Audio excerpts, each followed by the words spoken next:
Hi hello friends, welcome. எல்லாரும் எப்படி இருக்கீங்க? இன்னைக்கு வந்து மில்லட்ல ஒரு பொங்கல் பார்க்கலாம். மில்லட் வந்து இது குதிரவாளி அரிசி எடுத்திருக்கிறேன். இது ஒரு 3/4 கப்பு, ஒரு 1/4 கப்பு பாசிப்பருப்பு. இந்த கப்புக்கு தான் 3/4 கப்பு குதிரவாளி அரிசியும் 1/4 கப்பு பாசிப்பருப்பு எடுத்து கழுவி எடுத்து வச்சிருக்கிறேன்.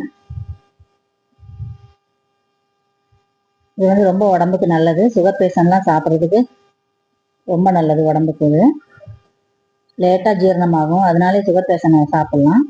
இதுக்கு ஒரு 2.5 கிளாஸ் தண்ணி ஊற்றிக்கலாம். 1 கிளாஸ் அளவு எடுத்தீங்கன்னா 2.5 கிளாஸ் தண்ணி ஊற்றிக்கோங்க, நல்லாயிருக்கும்.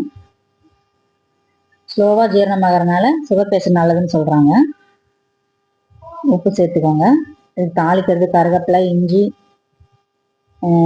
முந்திரி பருப்பு எடுத்து வச்சுருக்கிறேன். தாளிச்சு ஊற்றிடலாம். அதில் ஒரு 2 டேபிள் ஸ்பூன் நெய் ஊற்றிக்கோங்க. இந்த குதிரவாளி அரிசியில் இரும்பு சத்து வந்து ஜாஸ்தியாக இருக்குது. ரத்த சோகை உள்ளவங்கெல்லாம் அது நிறைய எடுத்துக்கலாம். 2 டேபிள் ஸ்பூன் நெய் ஊற்றிட்டு கொஞ்சம் ஒரு 1/2 ஸ்பூன் மிளகு, 1 ஸ்பூன் ஜீரகம் போட்டுக்கலாம். கொஞ்சம் அது பொரிஞ்சதுக்கப்புறம் இஞ்சி, கருவேப்பிலை இதெல்லாம் சேர்த்துக்கலாம். வதங்கட்டும். அது கொஞ்சம்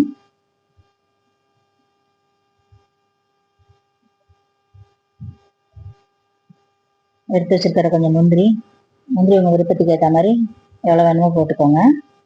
இது நல்லா உப்புமா பண்ணி சாப்பிட்லாம், பொங்கல் வச்சு சாப்பிட்லாம், மாவு ஊற வச்சு அரைச்சி தோசையாக ஊற்றி கூட சாப்பிட்லாம், நல்லாயிருக்கும். பெருங்காயத்தூள் போட்டுக்கலாம் வாசனைக்கு.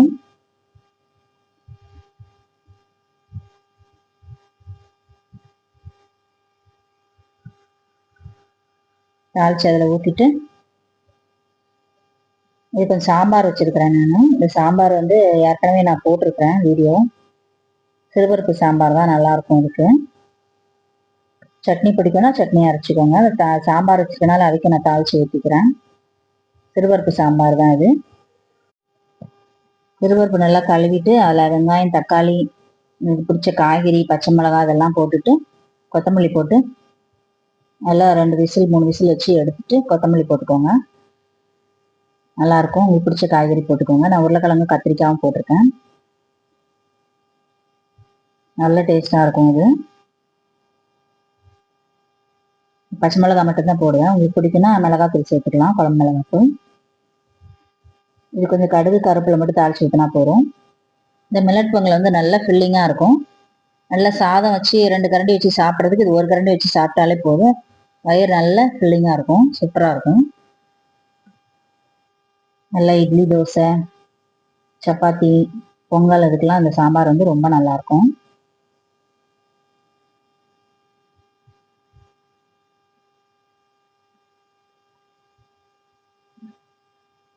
அது தாளிச்சு ஊற்றி வச்சு பொங்கலை நம்ம மூடி வச்சுட்டு ஒரு 3 விசில் வச்சுக்கலாம். நல்லா மிக்ஸ் பண்ணி விட்டுக்கோங்க.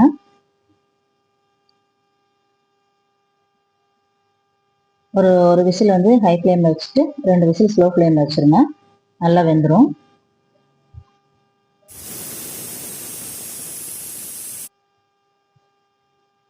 பாருங்க, சூப்பராக வெந்துடுச்சு. அவ்வளோதான். இந்த மாதிரி செஞ்சு சாப்பிட்டு பார்த்துட்டு எப்படி இருக்குன்னு சொல்லுங்கள். Okay friends, thank you. சூப்பராக ரெடி ஆகிடுச்சு பாருங்க. நல்ல டேஸ்ட்டாக இருக்குங்க. மில்லட்டில் செய்கிறனால நல்லா இருக்காதுலாம் நினைக்காதீங்க, நல்லாயிருக்கும், சூப்பராக இருக்கும்.